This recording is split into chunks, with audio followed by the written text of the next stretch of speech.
네, 질의응답 할게요. 양가형 애착 스타일을 가진 사람은 자신이 그러한 스타일이라는 것을 인정하지 않을 텐데 본인이 그런 사람이다라는 것을 인지시키기 위해서는 어떻게 해야 할까요? 뭐 다 인정하지 않는 건 아니에요. 인정하는 사람도 있고 어떤 깨달음을 통해서 또는 뭐 상담을 통해서 또는 관계적인 문제가 많이 발생하기 때문에 내 삶에 문제가 생기겠죠. 사회경제적으로 문제가 생기겠고 사회적 지위를 높이는 데서도 당연히 문제가 생기겠고 다른 사람들이 나를 만나주지 않으려고 하겠고 자꾸 슬슬 피하는 것 같고 그러면은 아무리 이상한 사람도 본인이 깨닫는 때가 와요. 그러니까 물론 이제 지금 인정하지 않기 때문에 이 사람은 평생 인정하지 않을 사람인데 어떻게 해야 하나요? 이렇게 질문하신 걸 수도 있을 텐데 지금 인정하지 않았더라고 하더라도 평생 인정하지 않을 거라고 그렇게 그 사람을 볼 필요는 없어요. 그리고 또 지금 인정하지 않는다고 해서 지금 이 질문처럼 억지로 야, 너 내가 배웠는데 너 양가형이래. 그건 그 사람이 이상한 사람이지. 상처를 주잖아. 그냥 가만 냅두면 돼요. 그리고 본인이 깨달을 때까지 냅두면 돼 그냥. 괜히 아니면 그냥 좀 슬슬 피하면 돼요. 굳이 거기 가서 네가 양가형이고 너 이상한 사람이래 임마. 너 정신 이상한 사람이래. 이렇게 하면 안 되지. 그건 그 사람이 잘못된 거죠. 그렇게 얘기하려고 하고 가르치려는 사람이 잘못된 거지. 그러시지 말아요. 그냥 냅두면 됩니다. 본인이 깨달은 순간이 와요. 알아서 오은영 박사님 찾아갑니다. 그냥 냅두면 돼. 부모님의 영향이 아닌 다른 외부적 요인에 의해 불안정 애착 유형이 될 수 있나요? 그러니까 부모님이 이것도 약간 뭐 불행한 얘기지만 안 계셨어. 근데 할머니 할아버지가 부모 역할을 했어. 그럼 부모 역할을 한 사람의 영향으로 인해서 불안정이 될 수도 있죠. 안정이 될 수도 있고. 또 이것도 뭐 안타까운 얘기다. 입양을 보내줬어. 그러면 입양을 갔으면 그 입양 부모가 있을 거 아니에요. 양부모. 그 양부모가 어떻게 했느냐에 따라서도 영향을 미칠 수 있죠. 그러니까 정확하게는 이제 제가 오늘 그냥 부모라고 통칭하긴 했지만 부모의 역할을 하는 사람이 될 거예요. 또는 부모의 역할을 했어야 하는 사람.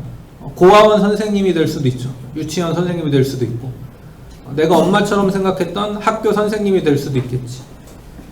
그러니까 부모의 역할을 하는 사람 이렇게 생각하시면 될 겁니다.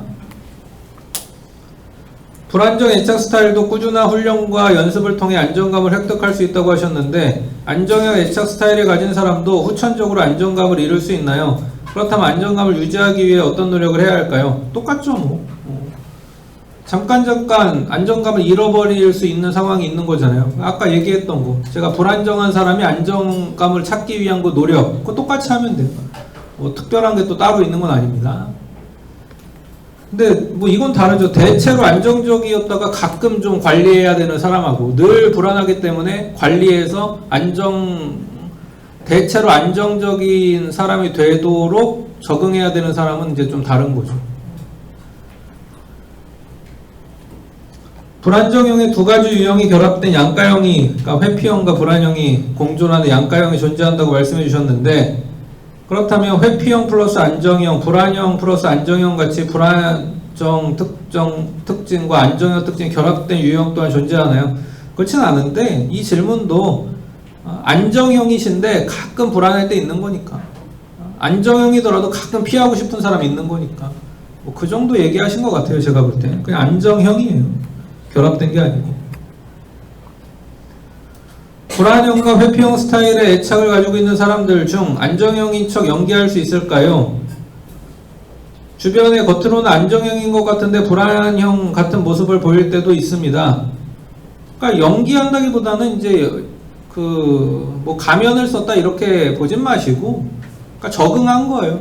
성격적 적응을 통해서 제가 오늘 가르쳐준 이런 것들을 몰랐다고 하더라도 즉 이런 학술적인 내용을 몰랐다고 하더라도 본인의 어떤 연습과 훈련과 또 누군가 멘토를 잘 만나서 인생의 깨달음을 얻어서 또 독서하는 습관을 잘 기르고 있는 사람이어서 그 자체가 자연스럽게 안정형으로 적응을 한 사람이라고 보면 되죠. 근데 정말 그 위급한 상황에서 본색이 좀 나올 수는 있어요.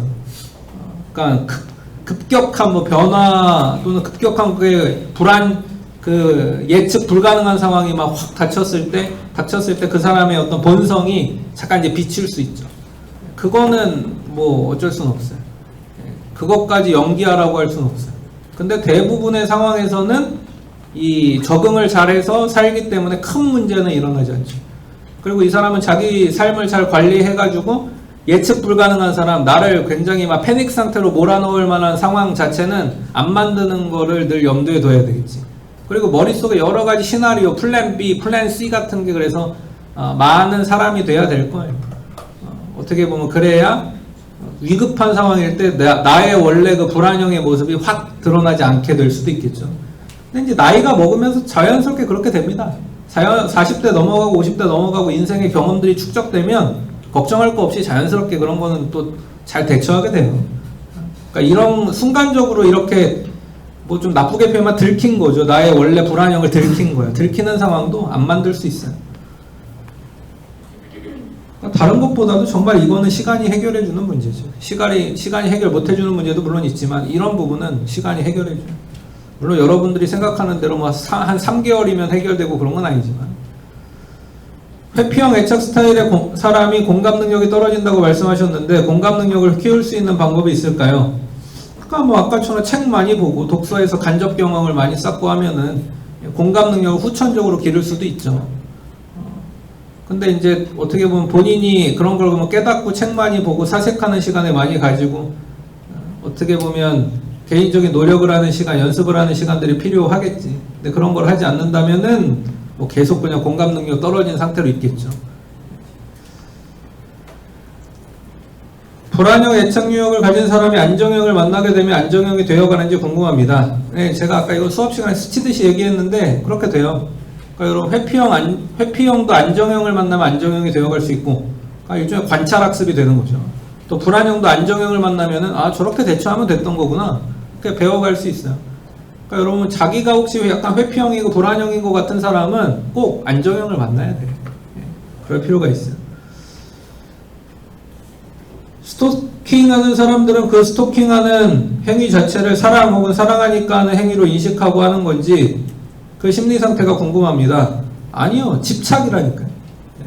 집착, 질투 이런 거라니까. 그래갖고 막 스토킹을 하는 거죠. 그러니까 스토킹은 뭐 지금 요거는 뭐 나는 너를 집착하는 게 아니라 사랑하는 거야 본인이 그렇게 해석할 수 있느냐 그렇게 그러면 물어본 걸 수는 있는데, 물론 뭐 본인이 그렇게 해석하는 사람이 있을지는 모르겠는데, 이 진짜로 사랑하니까 스토킹한다 그냥 누군가한테 말할 때는 그렇게 말할 수 있을 텐데 그 사람의 진짜 내면에서 그게 사랑이 아니에요. 본인도 그걸 알아요. 그건 사랑이 아니라 집착이고, 또는 그냥 좀 못살게 굴고 싶어서 너 한번 좀 나쁜 말로 당해봐라 뭐 이런 식인 거죠. 그러니까는 이게 이제 그 인터뷰할 때 저 사랑해서 그런 거예요 하는 것하고 그 사람의 진짜 속마음은 굉장히 다를 수 있다. 부모님과 관계는 원만하여 안정형이었는데 친구들과의 관계에서 상처를 받아 불안정형의 특성을 같이 가진 안정형들도 안정형이라고 할 수 있을까요? 근데 이제 친구들 관계에서 상처를 받은 게 그러면 자기한테 되게 중요한 사건이었다는 거죠. 좀 빅 이벤트였다는 거겠죠. 단순히 뭐 야 우리 그만 만나 또는 뭐 카톡으로 너 이제 절교 뭐 차단 끝 뭐 이런 걸로 막 갑자기 불안정형으로 되진 않겠지. 그리고 친구가 내 인생에서 부모님보다 더 중요했던 거겠죠. 그럼 이 사람한테는 친구가 더 중요했는데 그 친구들과의 관계에서 상처를 받은 거의 뭐 왕따를 당하거나 아주 뭐 좀 더글로리 같은 일을 학교 폭력을 당했다거나 뭐 이런 시기겠죠. 그 정도가 되면은 이거는 뭐 안정형이 아니라 불안정형이에요. 그러면 그 사람 부모의 역할을 오히려 친구들이 했던 건데 그 친구들한테서 거절당했다는 거 아니에요? 표현적 글쓰기를 해도 부정적으로만 쓰인다면 글쓰기보단 독서와 사색을 먼저 하는 것이 좋을까요? 이거는 이제 우리 과제물 중에서도 있었는데, 그러니까 표현적 글쓰기 말고도 일단 낙관적 설명 양식 우리 예전에 배웠던 거 있잖아요. 그거 훈련도 좀 해보시고 그림 일기나 의미 일기, 감사 일기, 감사 편지 이런 거를 먼저 하면 되겠죠. 그 표현적 글쓰기만 하라는 건 아니니까. 어떤 사람을 이성적으로 좋아하다가 그 사람도 나를 좋아하게 되면 갑자기 그 사람에 대한 마음이 식는 것도 양가 애착 스타일인 걸까요? 아니요. 그냥 짝사랑했다가 어떻게 보면 이제 흥미가 뭐 좀 사라지는 그런 성격의 사람이 있는 거죠. 요즘 뭐예요? 그 나는 솔로 뭐 또는 그런 연애 관련된 리얼리티 프로그램들 보면은 이런 얘기 똑같이 하는 사람도 있거든. 나는 누가 되게 관심 있어서 베일에 쌓인 사람 좋은 거예요. 그냥 베일에 쌓인 사람 신비롭고 막 좋아했는데 그 사람이 날 좋아한다고 하면 베일에서 나오게 되잖아. 그러니까 베일에서 나오니까 나는 이제 갑자기 흥미가 뚝 떨어지잖아. 그러니까 이건 좋아한 게 아니라 그냥 베일에 쌓인 그 신비로운 모습에 관심이 가고 호기심이 가고, 원래 연예인들 중에서도 그래서 이렇게 신비주의 컨셉으로 가는 사람들도 있는 거 아니겠습니까? 신비로운 게 좋았을 뿐인데 신비로움을 깨지게 한 거죠. 그러니까 진짜 좋아한 게 아닌 거지. 진짜 좋아하거나 사랑이나 그런 게 아니었던 거예요. 그러면 깨질 리가 없어. 그냥 신비로웠던 것 뿐이야. 그러니까 이건 애착하고 관계가 없어요. 부모님의 영향이 아닌 다른 외부적인 요인으로 불안정한 애착력을 갖게 될 수도 있나요? 아까 말한 대로 뭐 양부모, 고아원 선생님, 학교 선생님, 아까 또 좀 전에 질문에 나왔지만 부모 역할을 대신했던 거에 뭐 친구나 내 인생의 멘토, 할머니, 할아버지를 통해서도 될 수 있습니다. 그리고 정말 뭐 빅 이벤트 중에 하나가 뭐 미국으로 말하면 9.11 테러 같은 거를 통해서 되게 이제 불안해질 수도 있겠죠. 근데 그거는 애착이 불안해진 게 아니라 그런 거는 PTSD라고 하는 거잖아요. 포스트 트라우마틱 디스오더잖아요. 다른 거죠. 안정형 애착 스타일인 사람이어도 스트레스나 과도한 업무 같은 일로 잠 못 자고 예민해질 때가 있는데, 부정적 상황의 반복으로 사람에게 대인 상처로 인해 안정형에서 불안형이나 회피형으로 바뀐 경우나, 불안형이나 회피형이었지만 안정형을 만나 안정형으로 바뀐 경우들을 생각해보면 어렸을 적 부모님과의 시간이 사회적 관계 형성을 이룬다는 애착 이론이 큰 의미가 없는 건 아닌가요? 이렇게 생각하면 안 되지. 일단 그 사람이 안정형으로 성인기를 시작하느냐 불안정형으로 성인기를 시작하느냐, 이게 되게 중요하잖아요. 안정형으로 성인기를 시작하게 되면은 굳이 쓸데없는 스트레스 받지 않고 다른 사람들하고 관계인 면에서 온전하게 맺으면서 공부에만 집중할 수 있는데, 그렇죠? 근데 불안정한 사람들은 공부에 집중해도 지금 어떻게 보면 시간 굉장히 모자랄 시간에 내 성격적 적응을 위해서 또 다른 시간을 지금 투자해야 되는 거잖아요. 이게 어떻게 똑같아? 이건 굉장히 다른 거죠. 그러니까 어렸을 때 이건 뭐 좀 나쁜 말로 하면 부모 잘 만나서 안정형 애착을 획득하는 게 그 사람의 인생의 시간을 굉장히 절약해 주는 거예요. 거기에 내 성격적 적응을 또 할 필요가 없잖아. 이미 잘 적응돼 있으니까. 근데 그게 불안정인 사람들은 그걸 적응하기 위해서 또 시간 투자해야 된다는 거 아니야. 쓸데없이 또 공부해야 되고 내 전문성을 기르는 것만 하면 됐었을 텐데 다른 시간 또 투자해야 되고 연습해야 되고 잠도 못 자고 그래서 그렇게 돼야 된다는 거 아니야. 그게 어떻게 똑같지? 굉장히 다르죠. 그러니까 애착이론은 앞으로도 계속 있는 거예요. 이거의 영향력은 뭐 인류가 없어지지 않는 한 애착이론은 계속 존재하는 겁니다. 아동기에 부모로부터 받지 못한 따뜻한 애착이 형제 자매로 인해 형성될 수 있나요? 있죠. 예, 형제 자매가 근데 요즘엔 잘 없는 시대라서 아쉽긴 하지만 있다면은, 근데 형제 자매가 되게 착해야 되겠지. 따뜻하고 진짜 엄마 노릇 해줘야 되겠죠. 아빠 노릇 해주고. 강의 자료 뒷부분 제가 오늘 다루지 않은 거예요. 수업 시간에. 추가적인 조언을 보면 인생은 어느 정도 연기를 하며 사는 것이라고 써 있는데, 연기해야 하는 상황에 처하는 것 자체로 스트레스를 받는다면 무의식적으로 연기하는 것이 자존심 구기는 일이라고 인지하기 때문인지 궁금합니다. 일단 억지로 연기를 한다, 가면을 쓴다 라는 것은 사실 연기하고 있지 않은 거죠. 연기자들이 연기를 하면서 그 배역을 소화해낼 때 막 정말 화내고 짜증내면서 나는 왜 이렇게 가면을 쓰고 살아야 되나? 그럼 연기자로서 직업을 유지할 수 있어요? 못해요. 진짜 그 사람이 되는 거잖아요. 메소드 연기라고 하는 게 그냥 나온 말이 아니야. 그 사람이 진짜 그 순간만큼 그 사람이 되는 거잖아요. 그리고 그 사람이 돼버리기 위해서 대사도 미리 외우고 연습도 미리 하고 자기 머릿속으로 시뮬레이션이죠. 시뮬레이션도 많이 해가지고 자연스럽게 그걸 소화해낼 수 있도록 되는 거 아니겠습니까? 그러니까 여러분 그런 연습을 안 하고 어떤 상황에 마주해서 내가 왜 이 상황에서 가면 써야 돼? 그거는 연기한 게 아니에요. 가면을 쓴 거죠. 가면놀이 하는 거지. 그러니까 여러분 가면 연기랑 진짜 연기를 착각하지 마세요. 연기는 연습과 훈련을 통해서 자연스럽게 그 배역을 소화해내야 연기예요. 근데 왜 이런 생각을 하게 되냐? 자꾸 가면 쓰려고 하니까. 그러면 가면 쓰는 거 스트레스 받지. 내가 아닌데, 나는 이런 성격이 아닌데 왜 내가 가면 써야 돼? 짜증나죠. 그러니까 여러분 가면 안 쓰려면 평상시에 연습을 해야 된다니까. 연기는 연습과 대사를 외워야 되는 거잖아요. 그러니까 여러분 자꾸 가면 쓰는 거하고 연기를 오해하지 마세요. 연기는 아까 말했잖아요. 성격적 적응이에요. 자연스럽게 튀어나와요. 연기라는 생각조차 들지 않아요. 완전히 내가 됐기 때문에. 어렸을 때 실제로 건강하지 못한 가정환경에 있었던 사람들은 자기소개서 1번 문항을 거짓으로 작성하는 것이 유리할까요? 이건 되게 좀 민감한 부분인데 교수가 또 거짓말 하라 그럴 수는 없는데 현실적으로 그냥 얘기해 주는 것 뿐이에요. 안 들킬 수 있으면 거짓말이라도 해야지. 근데 안 들킬 수 있겠어? 술자리에서 나 사실 자기소개서 이렇게 썼는데 술 취해갖고 그런 말 안 할 수 있겠어요? 그러니까 평생 이 비밀을 간직하고 나는 자기소개서 거짓말로 썼다. 그래서 나중에 들켜가지고 취업 취소되고 이렇게 안 될 수 있겠어요? 그러면 써요. 평생 안 걸릴 수 있을 것 같아요.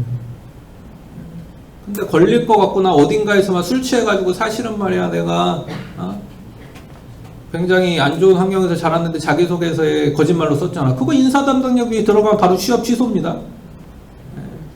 그러니까 그거 평생 술자리도 안 가고 그러면은 하여튼 난 술 먹고도 그런 거 딱 컨트롤 해가지고 얘기 정말 잘할 수 있고 또 이런 거짓말한 게 사실 거의 내 삶이 돼가지고 이게 거짓말인지 아닌지 나조차도 구분 안 되는 그런 사람으로 살 수 있다면 하세요. 근데 걸릴 것 같으면 하지 말아야지. 막 입이 막 가벼워가지고 막 술자리에서 할 말 안 할 말 늘 다 하는 사람이고 그러면 이런 거 하면 안 돼. 다 걸릴 거 아니야. 불안정한 애착 스타일을 가진 사람들이 독서나 표현적 글쓰기 등으로 안정감을 얻기 위해 노력하지만 부모님의 안 좋은 영향으로 계속 불안정하다면 어떻게 해야 하나요? 독립해야죠. 안 만나야지. 성인들도 부모로부터 독립할 수 있는 거 아니겠어요? 따로 나와 살아요. 만나는 시간을 최소화해야죠. 명절 때도 안 만나요. 안 만나고. 1년에 그냥 한두 번 만난다. 그것도 내가 보고 싶을 때 마음의 준비를 하고 만난다. 그렇게 하세요. 그게 여러분 정신건강에 좋아요. 그리고 이제 여러분들이 경제력도 가지고 사회경제적 지위도 가져서 부모님이 이제 나를 어쩔 수 없다. 그러면은 내가 컨트롤할 수 있으니까 자주 만나고. 그렇게 하셔야 됩니다. 여러분들 정신건강을 위해서. 현대사회에 실제로 취업할 때 한부모 가정, 이혼 가정 등을 묻거나 듣고 좋지 않게 판단하는 인식, 불이익 등이 있을까요? 잘 안 물어보긴 하는데 요즘에 또 민감한 문제들은 잘 안 물어보기도 하는데 물어보는 데도 간혹 있죠. 또는 그런 부분이 은근슬쩍 나타나도록 질문을 하는 경우들도 있고. 근데 그때 여러분들이 뭔가 준비되어 있어야 될 거예요. 어떻게 잘 표현할 것인가. 아니면은 성격적 적응을 미리 하고 나는 근데 그런 게 큰 문제가 아니라 성격적 적응을 잘한 사람이다라는 거를 나타내 줄 수 있으면 되는 거고. 그러니까 중요한 건 여러분들이 불안정형이었다고 하더라도 취업하기 전까지는 성격적 적응을 잘 해서 나는 문제없는 사람이라는 거 보여주면 되는 게 그게 중요한 거지 실제로 내가 그런 가정에서 자랐다는 게 중요했다는 게 아닙니다. 아까 그 얘기가 부모로 인해 불안정형 애착이 형성된 이후 후천적으로 노력을 통해 극복할 수 있는 시기와 대략적인 기간이 궁금합니다. 몇 살까지는 이게 되고 몇 살부터는 안 되고 그런 건 없어요.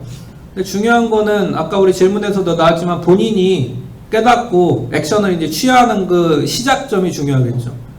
내 인생 이대로 그냥 이렇게 내버려두면 안 되겠다. 이렇게 그냥 안 좋은 상태로 계속 흘러 떠내려 보내서 안 되겠다. 그걸 깨닫고 액션을 시작하는 시점이 중요한 거죠. 어떻게 보면 그게 이제 이 수업이 될 수도 있고 그런 계기가. 오늘 그래서 뭔가 액션을 취해야 되겠다고 생각한 사람들은 오늘부터 뭔가 액션을 취해야죠. 그게 이제 시작점이고, 그렇게 이제 시작을 하게 되면은 모든 좋은 습관은 전에도 한번 얘기했는데 3개월에서 6개월 정도 걸려요. 그렇게 해서 좀 연습을 하고 훈련을 하시면 성과들이 나오기 시작합니다. 분위기를 띄우고 콘서트에서 방방 뛸 수 있을 만큼 높은 텐션을 가진 사람도 필요하다고 생각하는데, 모든 사람들이 안정적이고 감정 기복이 없는 사회가 과연 재미있고 새로운 아이디어를 창출해낼 수 있는지 의문이 듭니다. 여기 본인이 지금 정답도 얘기하고 뭐 다 해놨는데, 높은 텐션을 가진 사람도 필요하다. 다 그럴 필요는 없는 거잖아요. 지금 본인이 다 얘기했잖아. 그런 사람, 뭐 붐 같은 사람 한 명만 있으면 되는 거지. 문세윤 같은 사람 한두 명만 있으면 되는 거죠. 왜 모든 사람이 그래야 합니까? 그리고 안정적인 성격을 가지면 창의적이 아닌 거예요? 또 방방 뛰어야 창의적인 거예요? 아닌데? 창의성이 어디서 나오는지 여러분들이 그러니까 지금 모르는 거예요. 메모리 크래프트를 끝까지 잘 읽어봐. 창의성은 어디서 나오는지 내가 다 써놨으니까. 창의성은 공부해야 나오는 거지. 성격으로 뭐 방방 뛴다고 외향성, 뭐 개방성 같은 게 높다고 창의성이 나오네. 창의성은 지식의 융합에서 나오는 건데, 내 머릿속에 융합시킬 만한 지식들이 충분히 들어있어야 창의성이 나오지. 성격에서 나오는 게 아니고. 굉장히 잘못 알고 있는 거예요. 평정심을 유지하고 지내고 싶은데 갑자기 감정에 동요가 될 때 표정을 숨기지 못해서 친구들이 제가 기분이 좋지 않은 거 알게 될 때가 있습니다. 화가 났을 때 화는 안 내지만 표정이나 말투가 평소처럼 하기 힘들어합니다. 이것도 책을 읽거나 표현적 글쓰기를 하면 괜찮아질까요? 그러니까 평소에 연기 연습을 하라니까요. 평소에 연기 연습을 해야 이런 상황에서 이건 지금 가면도 잘 못 쓴 거예요. 그쵸? 이거는 지금 가면도 잘 못 쓴다는 얘기 아니에요. 그러니까 평상시에 연기 연습을 잘하고 감정 컨트롤 연습을 잘 해야, 즉 여기 뭐 쓴 대로 독서를 하면서 사색을 하거나 표현적 글쓰기를 하거나 거울 보면서 표정 관리하는 그런 연습 같은 걸 잘 해야 결정적인 순간에 그런 부분들을 잘 컨트롤할 수 있게 되는 거죠. 그러니까 이것도 연습을 통해서 괜찮아질 수 있어요. 네, 그래서 오늘 질의응답은 여기까지로 마치도록 하겠습니다.